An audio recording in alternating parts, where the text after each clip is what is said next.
Hydration is important.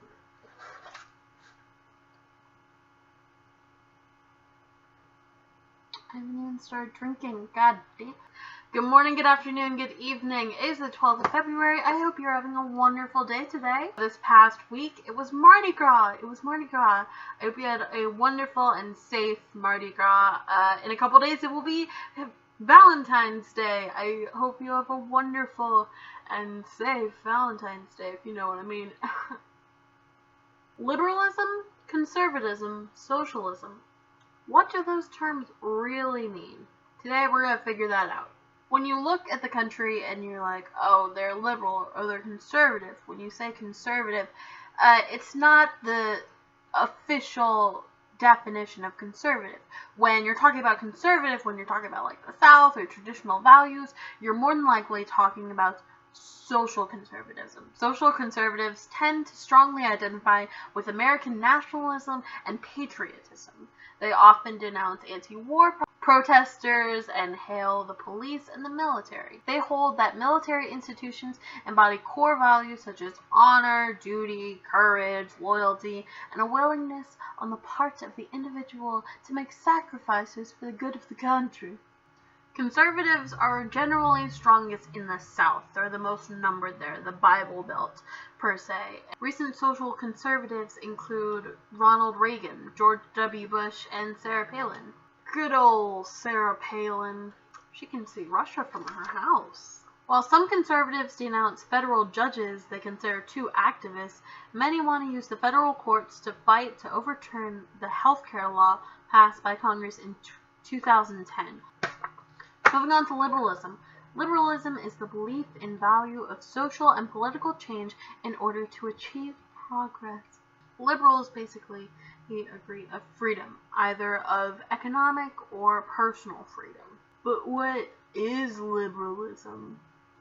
Liberalism stands for, listen, I barely ever really acknowledge love. I support me. Yep, that's what it stands for. Yeah. Actual liberalism is basically institutionalism. During the Enlightenment, the late 1700s and the mid 1800s in France and Scotland, people started to try understanding the human's role in the universe to overcome their limitations. These people thought that people, humans, in their natural state are good. They're universally good. They're good people, things, they have good intentions, everything. However, in day-to-day life, people become corrupt. So liberals wanted to build institutions to bring people back to this natural state. They wanted to rebuild norms like individual freedom, equality, knowledge, reason, prosperity, hard work. And a lot of people think that conservatives are completely against liberals. However, in the actual definition of liberals, we're all in this together. With the original definition of liberal, the entire country is liberal. We want the freedom to make our own choices. Liberalism is freedom of religion, the right to bear arms, the right, freedom of speech. It's basically the Bill of Rights.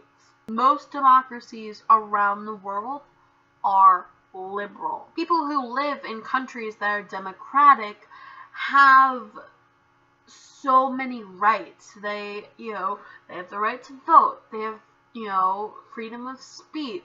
In the United States, you have the right to bear arms. Overall, the United States is very liberal. When it gets confusing is that we use the term liberal as the Democratic Party.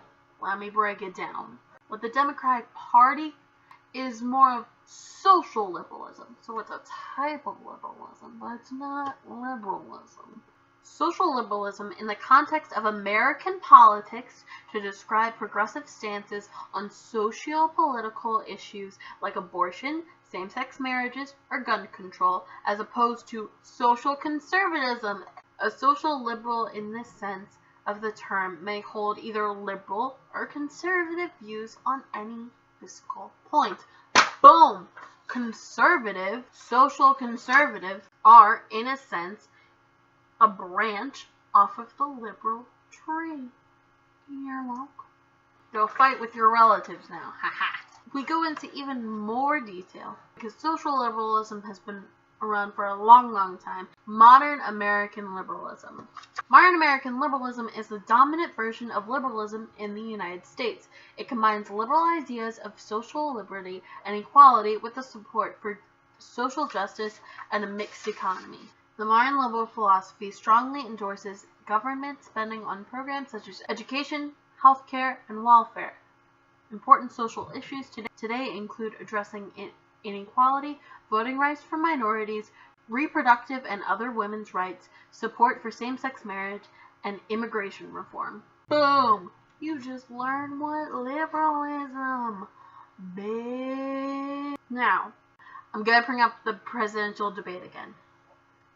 We have, as of right now, 2 people running for the Democratic nominee. We have Hillary Clinton, and we have Bernie Sanders.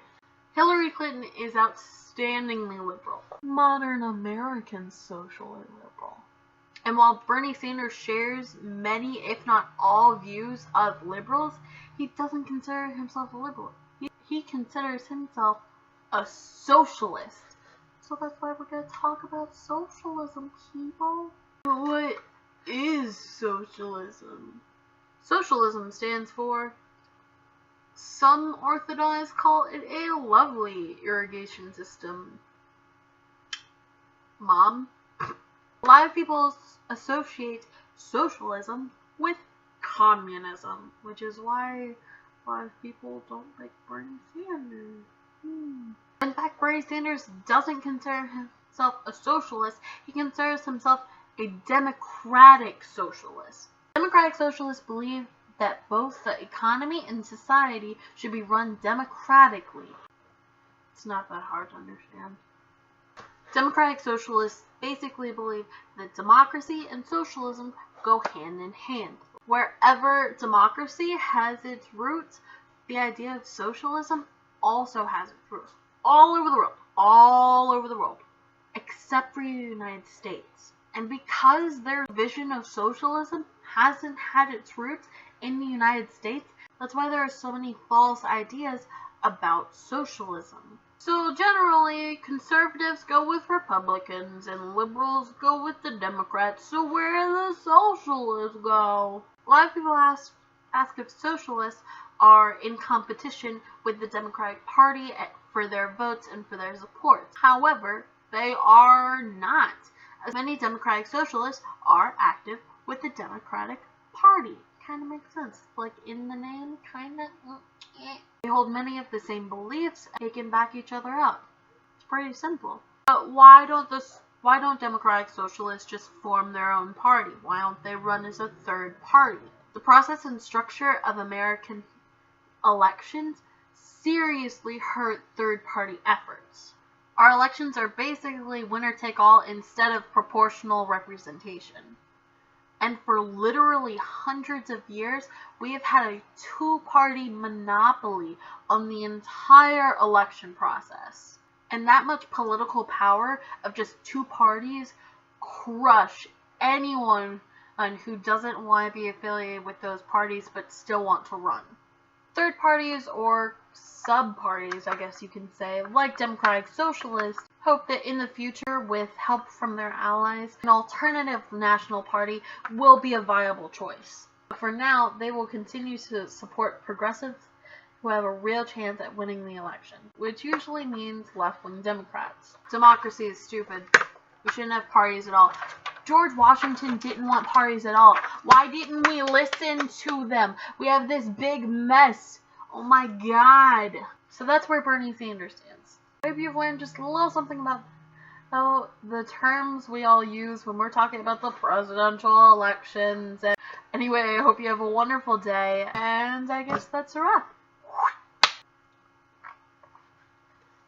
Liberalism stands for look, Eileen, Brian ran out of your life. It's super meta. Liberalism stands for librarians, increasingly, buy Earl Grey tea. Liberalism stands for lizards run the free world.